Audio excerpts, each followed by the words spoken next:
Welcome to Capitalize Your Finances, the podcast that's your ultimate guide to mastering personal finances and unlocking the secrets of entrepreneurship.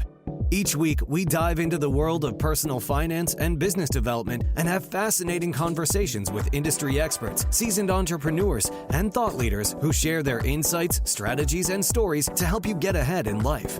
Whether you're a seasoned entrepreneur looking to scale your business or someone just starting out on your financial path, this podcast is your go-to resource for inspiration and actionable insights. Welcome back to Capitalize Your Finances. As always, I'm your host, Christopher Poniotu, certified financial planning professional, the Cap and Capitalize. And on today's episode, we are going to talk about a highly coveted topic: what to do if you have debt. But as always, before we get into the crux of the episode, your free advice for the week. And it's short and sweet. When in doubt, look internally versus externally. I told you, that's it. And now we're going to get into what to do if you have debt. And we've talked about debt in the past, and I get it. Things are more expensive. It's tough out there financially, and debt is one of those things that I have no problem repeating myself with over and over and over, but we've never really tackled it as directly as we're going to today. So the first thing that you need to know when it comes to debt is know what you owe.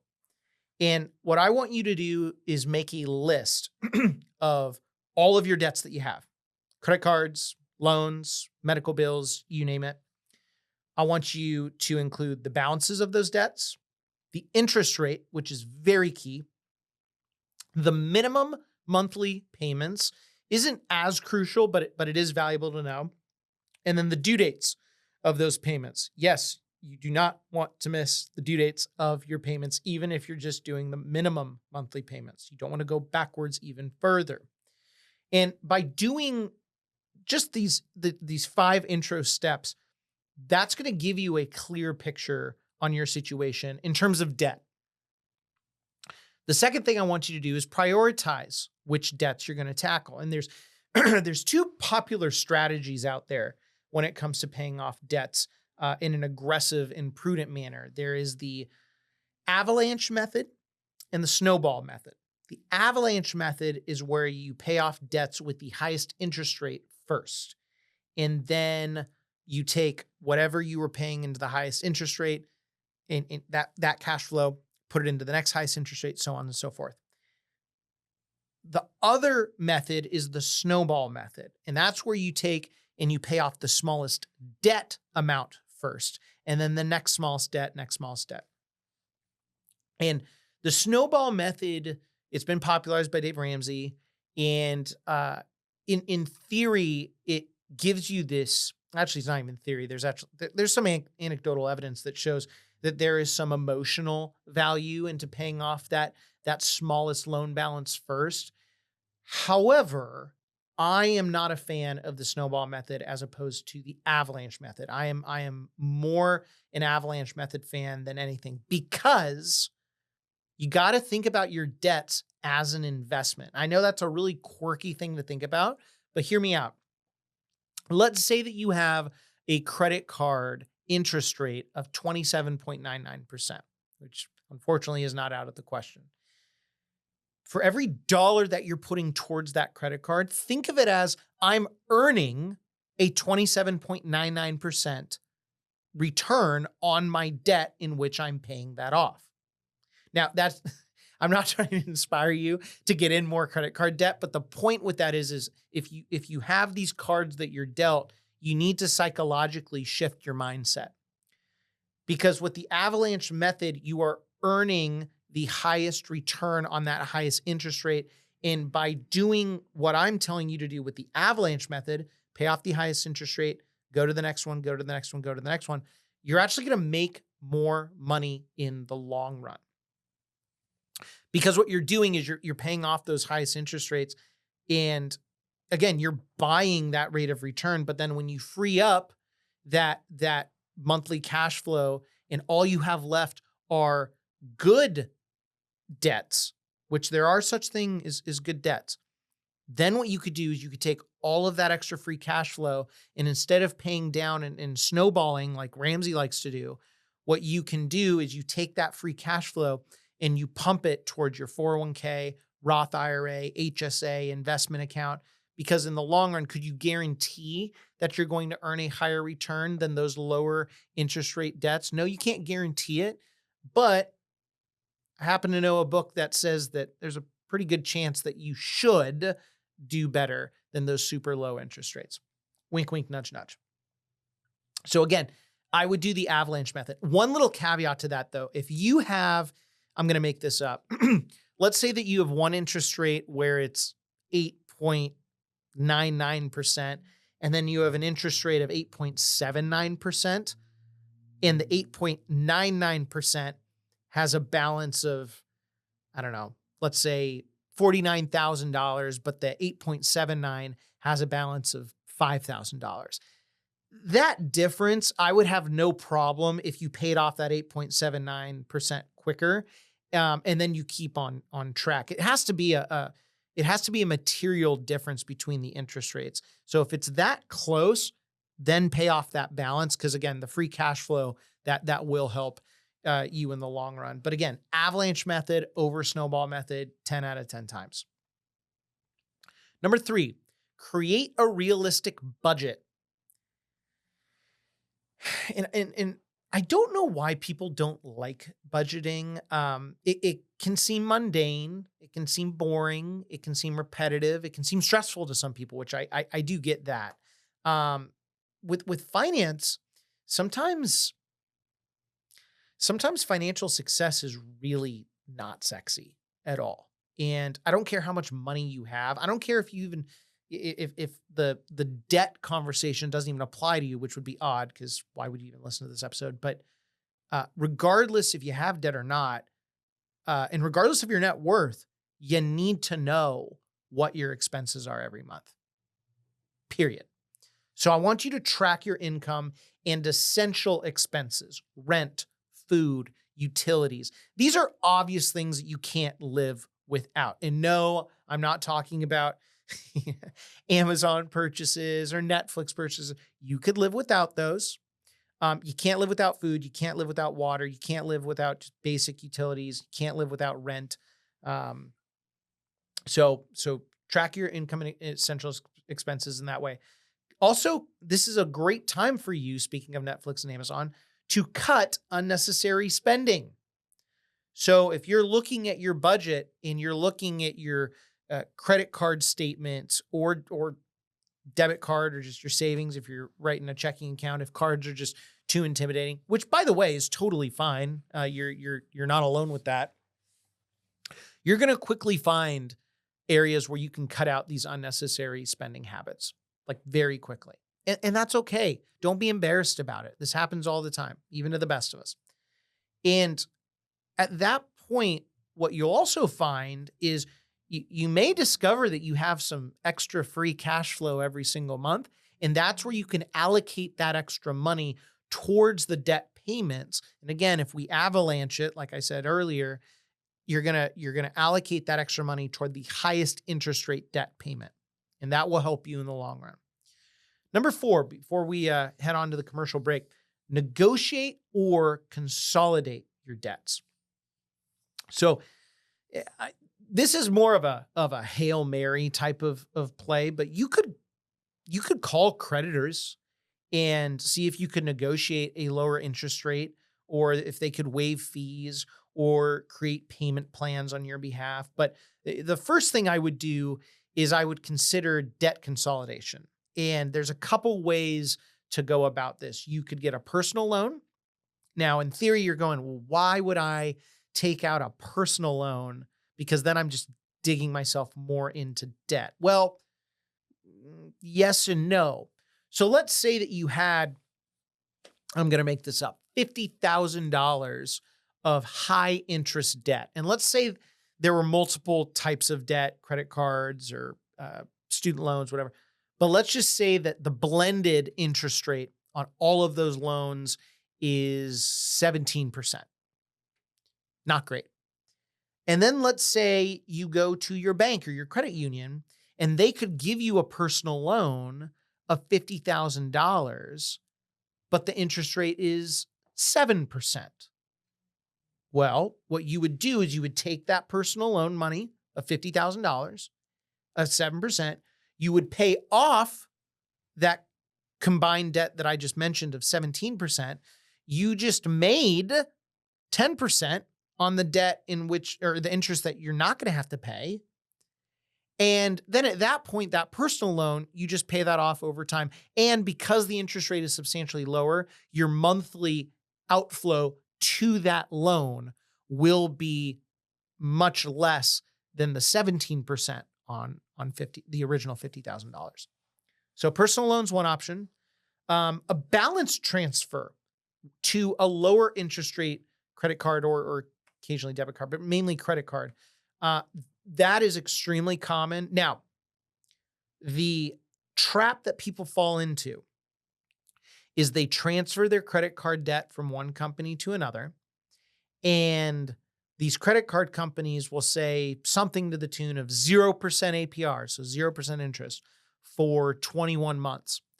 And so what happens is these people that went from high interest rate at company A to high interest rate over at company B after 21 months, they go, well, I've got 21 months to clean this up because I'm paying 0% interest on this balance. That is the wrong way to approach it. What I would do if I was in your shoes is go, okay, even though I know it's 0%, after 21 months, I'm going to be right back to where I started.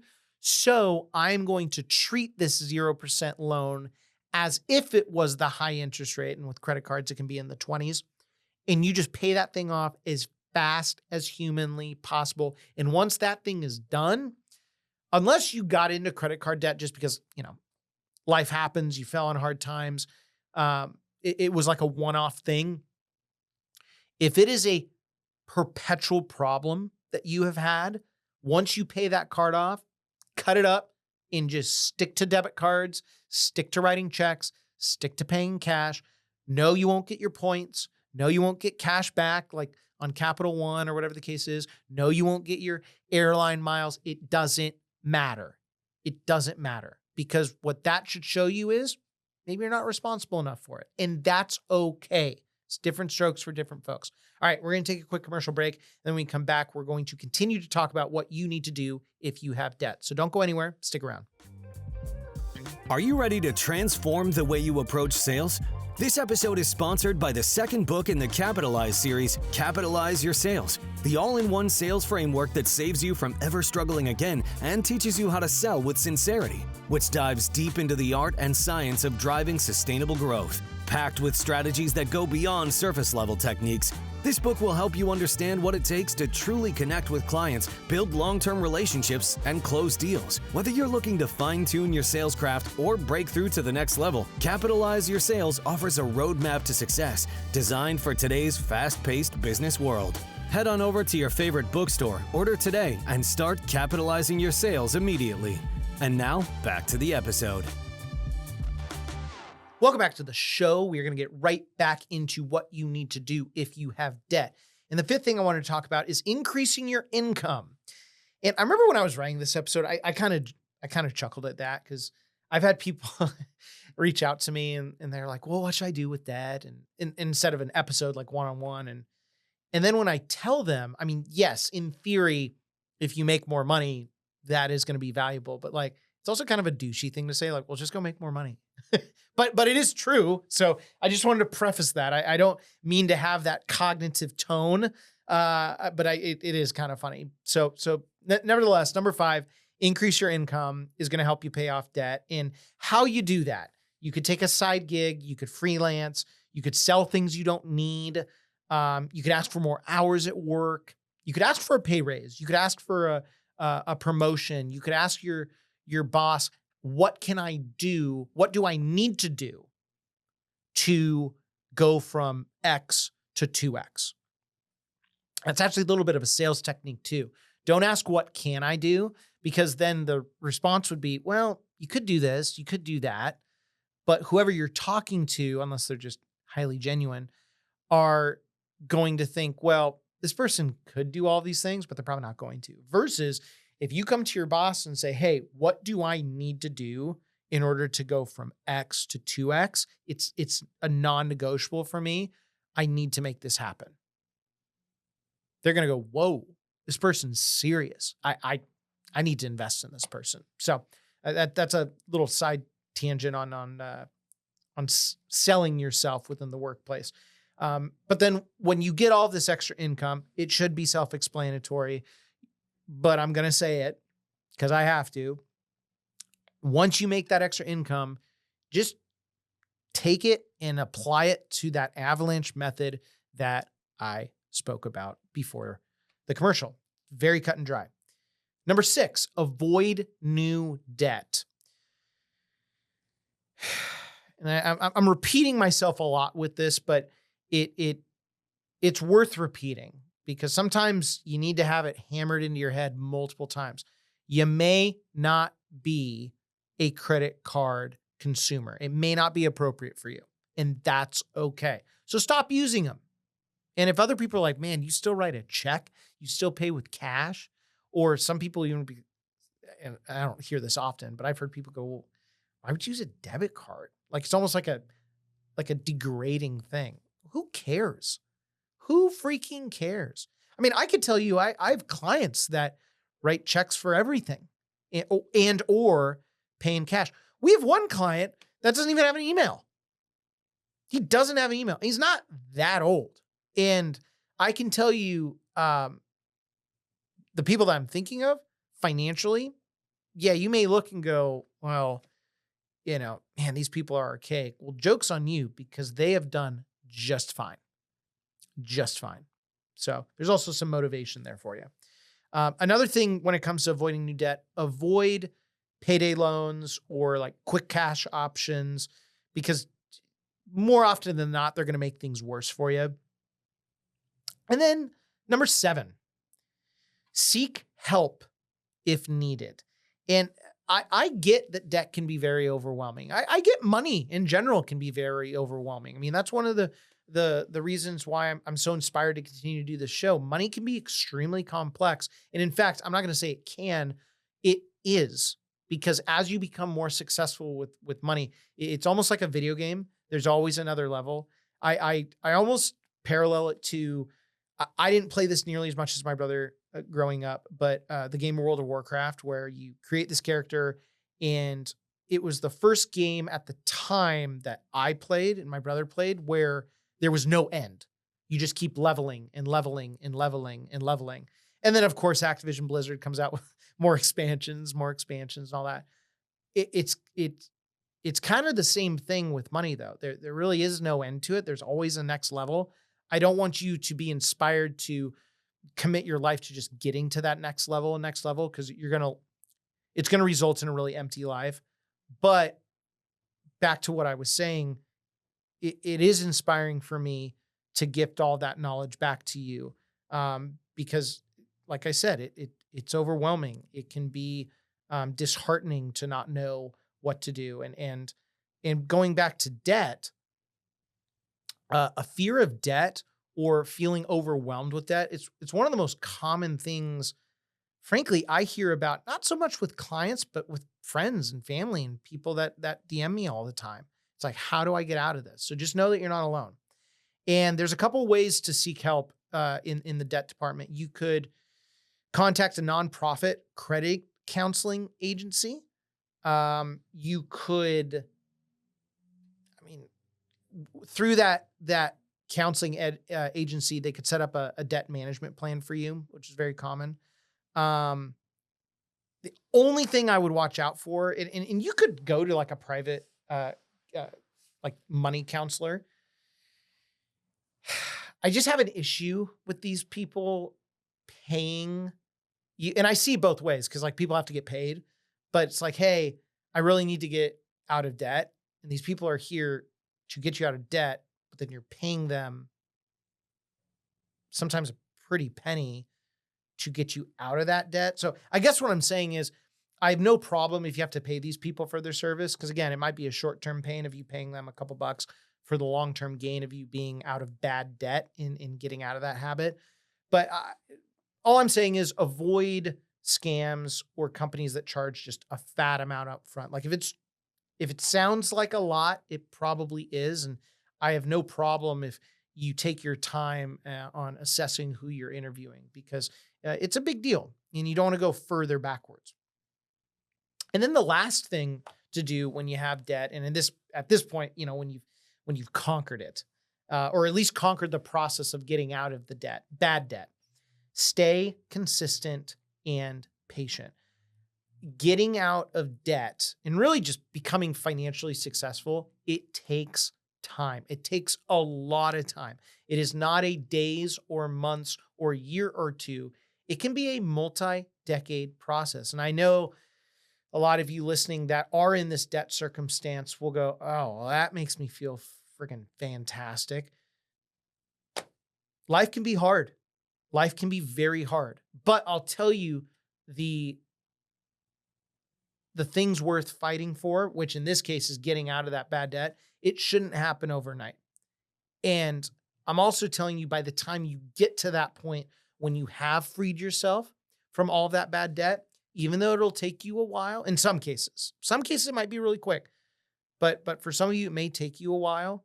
When you get to that point, imagine how much better you're going to feel.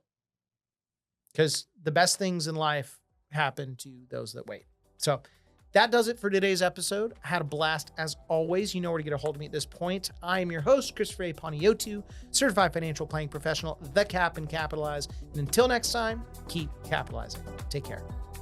As always, thank you for joining me today. If you have questions about today's episode or any personal finance questions, please reach out to me at Cap and Capitalize on Instagram, Chris at capitalizeyourfinances.com, or via our website, capitalizepodcast.com. If you want more Capitalize Your Finances content, head on over to capitalizepodcast.com and check out our blog, free resources, book, and online course. As always, I'm your host, Christopher Panayiotou, certified financial planning professional, the Cap and Capitalize. And until next time, keep capitalizing. The information provided should not be considered specific tax, legal, or investment advice and is not specific to any individual's personal circumstances. These materials are provided for general information and educational purposes based upon publicly available information from sources believed to be reliable. The information in these materials may change at any time and without notice, and its accuracy cannot be guaranteed. We encourage you to seek personalized advice from qualified professionals regarding all personal finance issues. 401k benefits may be subject to change at your employer, the governing pension, or benefit organization's discretion. Roth IRA distributions of principal from a Roth IRA are tax-free. However, any earnings will be taxed at ordinary income rates, and a 10% penalty tax will apply if withdrawn prior to age 59.5 or within 5 years of the date the Roth IRA was established, whichever is longer. Examples cited are hypothetical, are for illustrative purposes only, are not guaranteed, and subject to potential federal and state law amendments. There is no guarantee that you will achieve the results discussed or illustrated. Christopher Panayiotou is a registered representative with, and securities and advisory services offered through LPL Financial, a registered investment advisor. Member FINRA SIPC. Capitalize Your Finances LLC is a separate entity from LPL Financial. Capitalize Your Finances is not registered as a broker-dealer or investment advisor. CRPS conferred by College for Financial Planning. Any other company mentioned in this podcast are not affiliated with Capitalize Your Finances or LPL Financial.